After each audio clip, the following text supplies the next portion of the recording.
So, we're about to have a good time, people. And I hope you enjoy this because I had a great time creating this story.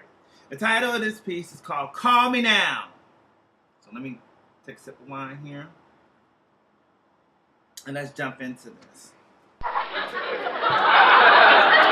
Shortly after 1 a.m., Curtis corralled his dice for the win.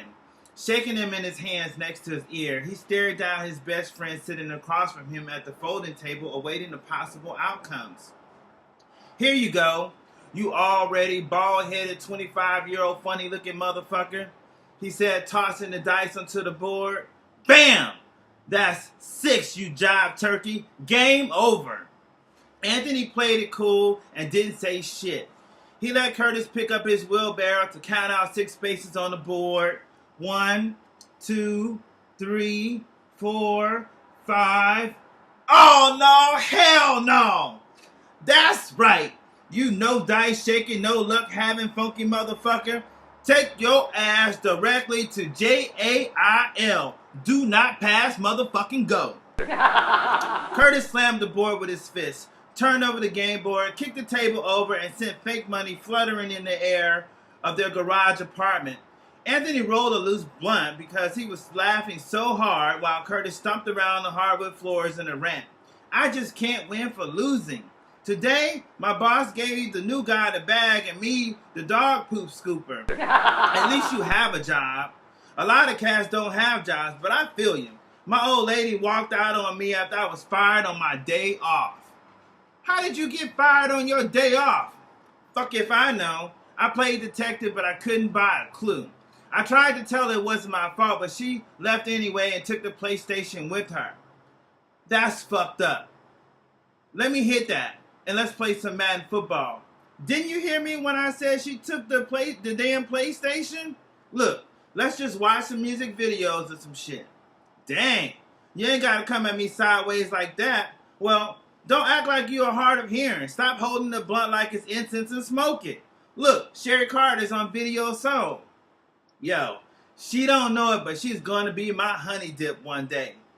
Negro, please. The only honey you're getting is from Winnie the Pooh story time. Ha ha ha. Very funny, motherfucker. Marijuana smoke clouded the air, placing the overcast across the TV screen, leaving Sherry Carter to smile above the cloud as she announced the next set of videos. Curtis and Anthony relaxed at times, bopping their heads to their favorites before dozing off for a few hours. The growling in Anthony's stomach reached top volume and awakened Curtis from his adventures in La La Land. He spaced out on the infomercial playing on the TV set until he heard, "Call me now," carried over by a Jamaican accent. "Call me now." He heard it again. He couldn't tell if it was the weed or the TV talking to him, but he felt compelled to pick up the phone after he spent a moment dazing at the TV. Miss Chloe, she wore a head wrap tall enough to reach an overhead power line while hundreds of bangles around her wrists clacked together every time she waved her arms in the air. Her crystal ball looked like it was melting as she gazed into the futures of phone callers to answer their questions. Anthony popped open his eyes on another "Call me now" and tuned in to the almost passing for white black lady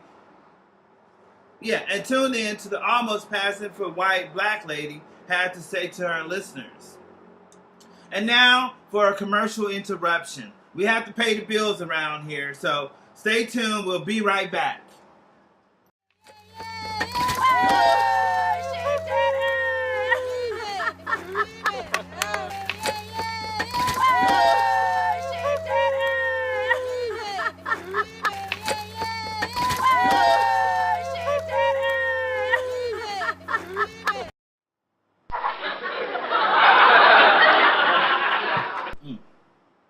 Visual testimonies of happy people holding up $2 bills suggested their wishes were answered, and worked Curtis and Anthony both rushing to the phone on the wall.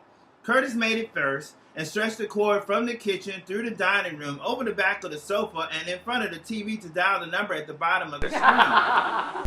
Eager to ask a question while Anthony fired up another blunt, he spoke into the phone too loud. "Honey, you don't have to scream at Miss Chloe. What's your name and what would you like to know, child?"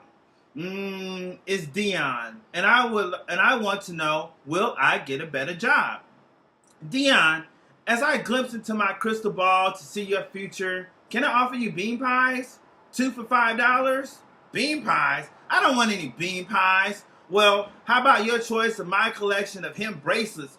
No, I don't want any bracelets either. Nag Champa incense? No. Patchouli oil will bring you joy.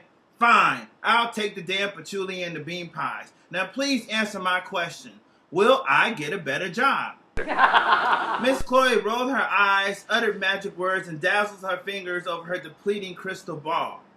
Yeah, man. There are new opportunities on the horizon for you this week.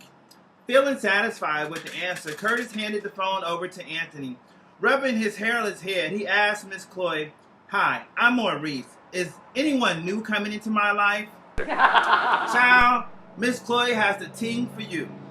Just let me move my crystal ball aside and pick up my one-of-a-kind collection of African spiritual guidance, future-telling, divination, tarot cards that are bound to bring you the knowledge you seek. She shuffled the cards through her fingers like a casino dealer until she was satisfied with 4 oversized, brightly colored cards decorated on the back with African symbols. Anthony and Curtis sat on the sofa, puffing smoke, waiting to hear the prophecy. Sensing your vibe over the phone, Maurice, I can see a woman in your life that is fed up with you. Yo, didn't your mama tell you last week she was fed up with you? Curtis asked his friend. She sure did. Damn, Miss Cleo is on point. Miss Chloe is on point. This next card tells me that your girlfriend just walked out on you. I know you're hurting, but these next 2 cards will tell us your promising future. How does she know about Roxanne? She really is psychic. Here, smoke this. Anthony said, passing off the blunt to Curtis, who simply nodded his head. These 2 cards represent love and marriage. Someone new is coming into your life this week. Now, would you like to order one of my t-shirts that come with a free Miss Chloe tote bag? How much is it? For you, $20 billed to your account. So I don't have to pay anything today? That's what's up. Thanks, Miss Chloe. Anytime, my child. Thanks for calling Miss Chloe Psychic. Miss Chloe, oh my goodness. Yeah, I said it right. Thanks for calling Miss Chloe Psychic and Spiritual Guidance Hotline. Anthony hung up the phone and gave Curtis a pound handshake. They smoked their blunt all the way down to too small to hold in between fingers roach status before going back to sleep. That concludes our episode for the evening. Thank you for tuning in, and we can't wait for tomorrow's next episode. So, same back time, same back channel, hang out with M.C Mahogany Magnetek, and we're going to get it on.